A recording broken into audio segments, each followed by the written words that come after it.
Hello guys, welcome back to our YouTube channel CTC arts and commerce पर। Why the way, मेरा नाम अमित कुमार साव और आप सभी लोग हमारे चैनल में बहुत बहुत स्वागत है। सो गाइस, आज हम लोग डिस्कस करने वाले हैं the portrait of A lady का समरी। ठीक है guys. So guys, the portrait of A lady जो कि लिखे हैं खुशवंत सिंह। ठीक है गाइस। सो गाइस, सबसे पहले हम लोग इंट्रोड्यूसिंग द ऑथर पढ़ लेते हैं। ठीक है guys. Khushwant Singh, born 2 February 1915, is a prominent Indian English writer and journalist. His weekly column with malice towards one and all, carried by several Indian newspapers, is among the most widely read columns. He is well known in Indian literary history as one of the finest historians and novelists, a forthright political commentator, an outstanding observer and a critic of social life. इसका मतलब है guys, Khushwant Singh का जन्म 2 फरवरी 1915 को हुआ था। वे भारत के एक बहुत ही प्रसिद्ध अंग्रेजी लेखक और पत्रकार थे। वे कई भारतीय अखबारों में एक साप्ताहिक हर हफ्ते छपने वाला कॉलम लिखते थे जिसका नाम था with malice towards one and all. यह कॉलम इतना लोकप्रिय था कि इसे भारत में सबसे ज्यादा पढ़े जाने वाले कॉलमों में गिना जाता है। खुशवंत सिंह को भारतीय साहित्य के इतिहास में कई कारणों से जाना जाता है। वे श्रेष्ठ इतिहासकारों हिस्टोरियंस में से एक थे। वे एक उत्कृष्ट उपन्यासकार नॉवेलिस्ट भी थे। वे राजनीति पर खुले और लीडर ढंग से अपनी राय देने वाले फोर्थराइट पॉलिटिकल कमेंटेटर व्यक्ति थे। वे समाज को बहुत ध्यान से देखने वाले तेज नजर वाले पर्यवेक्षक आउटस्टैंडिंग ऑब्जर्वर थे और वे समाज की बुराइयों, कमियों और सच्चाइयों की आलोचना करने वाले क्रिटिक ऑफ सोशल लाइफ लेखक थे। इसका मतलब यह है कि खुशवंत सिंह समाज में हो रही अच्छी बुरी बातों को गहराई से देखते थे और बिना डर के उन पर लिखते थे। सो गाइस, अब समरी डिस्कस करते हैं। ठीक है guys. The writers grandmother was an old woman. Her skin looked pale and wrinkled. The writer had known her for the last 20 years.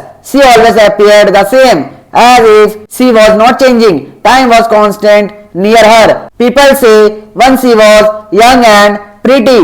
She had a husband. The writer has seen grandfather's photograph hanging above the shelf in the drawing room. He had a turban, loose dress and white beard. He looked to be more than 100 years and was having grandchildren. Placing grandmother near him appears old. इसका मतलब है guys, लेखक की दादी एक बूढ़ी महिला थी। उनकी त्वचा पीली और झुर्रियों से भरी हुई थी। लेखक उन्हें पिछले 20 वर्षों से जानता था। वह हमेशा एक जैसे ही दिखती थी, मानो उनमें कोई बदलाव ना आया हो। उनके आसपास समय थम सा गया था। लोग कहते हैं कि एक समय वह जवान और सुंदर थी। उनका एक पति था। लेखक ने ड्राइंग रूम में शेल्फ के ऊपर दादाजी की तस्वीर देखी थी। उन्होंने पगड़ी, ढीले कपड़े और सफेद दाढ़ी पहन रखी थी। वह 100 साल से अधिक उम्र के लगते थे और उनके पोते पोतिया थे। उनके पास दादी को रखने पर वे बूढ़ी लगने लगती है। The writer in his young mind had made a high opinion of grandmother.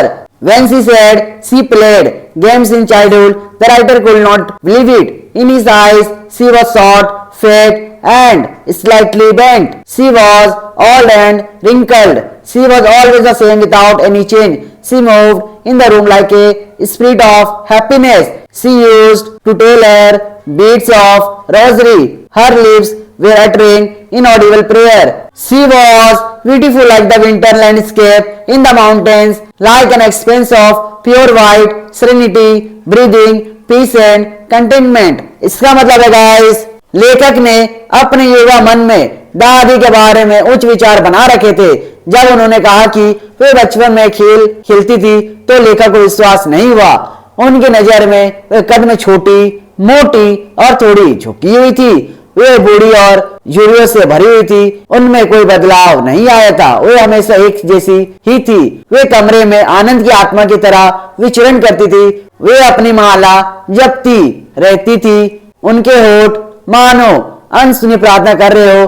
वे पहाड़ों के शीतलकालीन परिदृश्य की तरह सुंदर थी, मानो शुद्ध सफेद शांति का विस्तार हो जो शांति और संतोष का संचार करती हो। The writer's parents were living in the city. They were trying to settle there.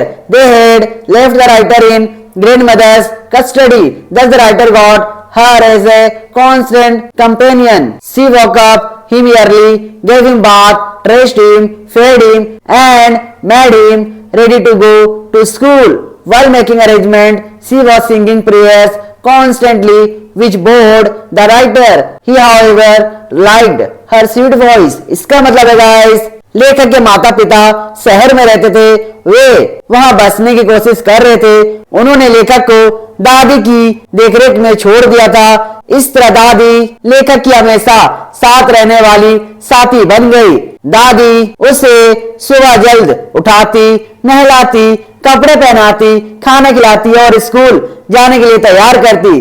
तैयारी करते समय दादी लगातार प्रार्थना गीत गाती रहती थी, जिससे लेखक उब जाता था। फिर भी उसे दादी की मीठी आवाज अच्छी लगती थी। The school was running in the temple.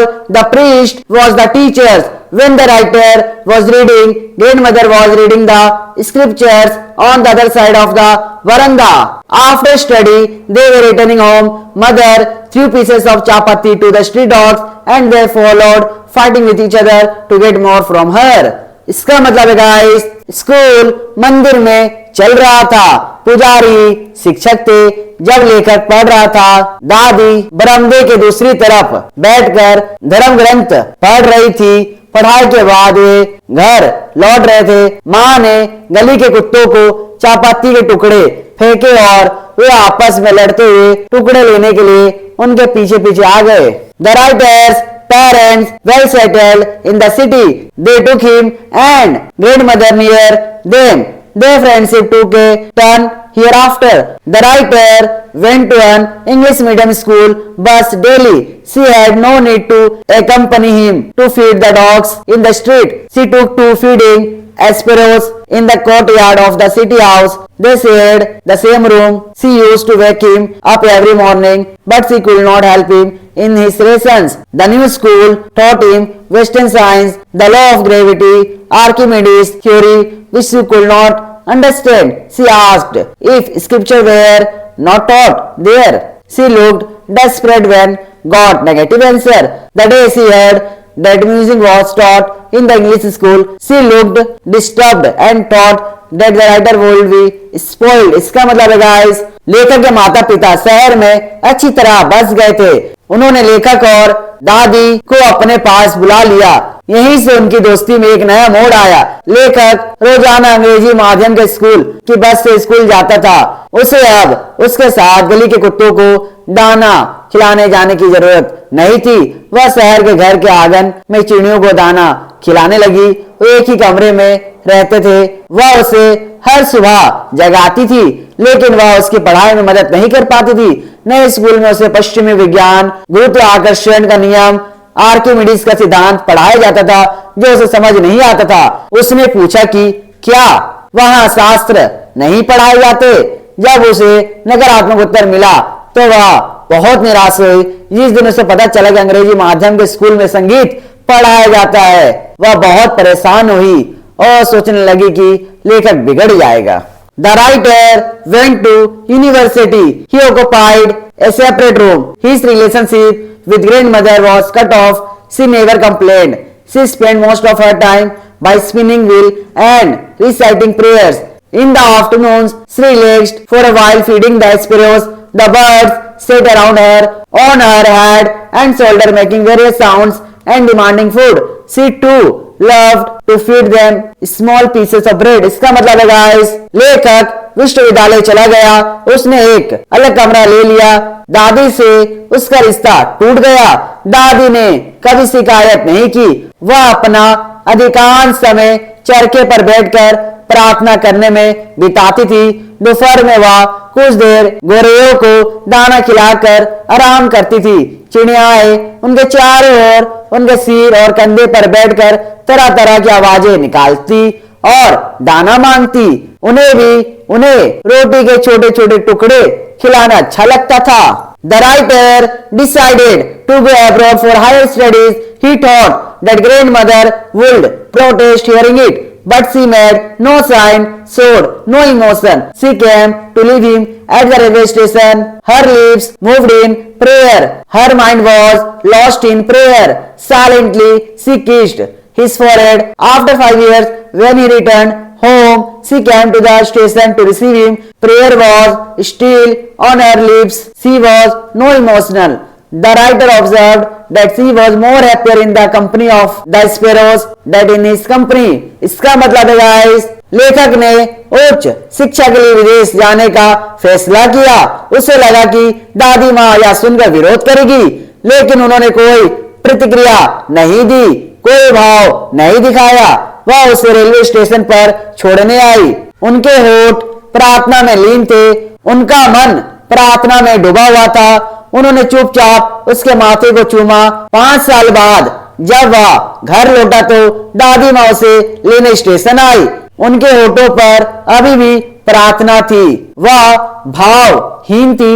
लेखक ने गौर किया कि वह उसकी संगति की तुलना में गोरैयों की संगति में अधिक प्रसन्न रहती थी। In the evening, grandmother made a show. She did not pray. She collected some women from the neighborhood, beat the drum and sang prayer loudly the whole night. All were astonished, but nobody dared to stop her. इसका मतलब है guys, शाम को दादी ने एक तमाशा किया। उन्होंने प्रार्थना नहीं की। उन्होंने पड़ोस की कुछ महिलाओं को इकट्ठा किया, ढोल बजाया और पूरी रात जोर जोर से प्रार्थना गीत गाती रही। सभी लोग चकित रह गए, लेकिन किसी ने भी उन्हें रोकने की हिम्मत नहीं की। The next morning she fell ill. The doctor attended her and said that it was a mild fever. She said that her final moment came. She started singing prayers. Her body became motionless. People lifted her off the bed and covered her body with a red cloth. They began arrangement for the funeral. इसका मतलब है guys, अगली सुबह वह बीमार पड़ गई। Doctor ने उसकी जांच की और बताया कि उसे हल्का बुखार है। उसने कहा कि उसका अंतिम क्षण आ गया है। वह प्रार्थना गीत गाने लगी। उसका शरीर बेजान हो गया। लोगों ने उसे बिस्तर से उठाया और उसके शरीर को लाल कपड़े से ढक दिया। उन्होंने अंतिम संस्कार की व्यवस्था शुरू कर दी।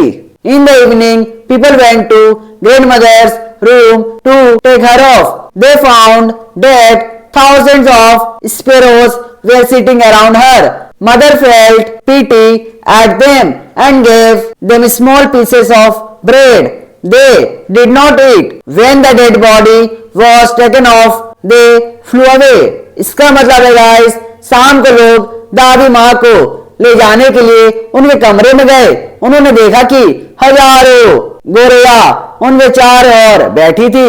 माँ को उन पर दया आई और उन्होंने उन्हें रोटी के छोटे छोटे टुकड़े दिए। उन्होंने नहीं खाया। जब सबको ले जाया गया तो वे उड़ गई। सो गाइस, आज के लिए इतनी। अगर ये वीडियो आपको अच्छा लगा तो वीडियो को लाइक करना, चैनल को सब्सक्राइब करना और अपने दोस्तों को शेयर करना। ठीक है गाइस, जय हिंद, जय भारत।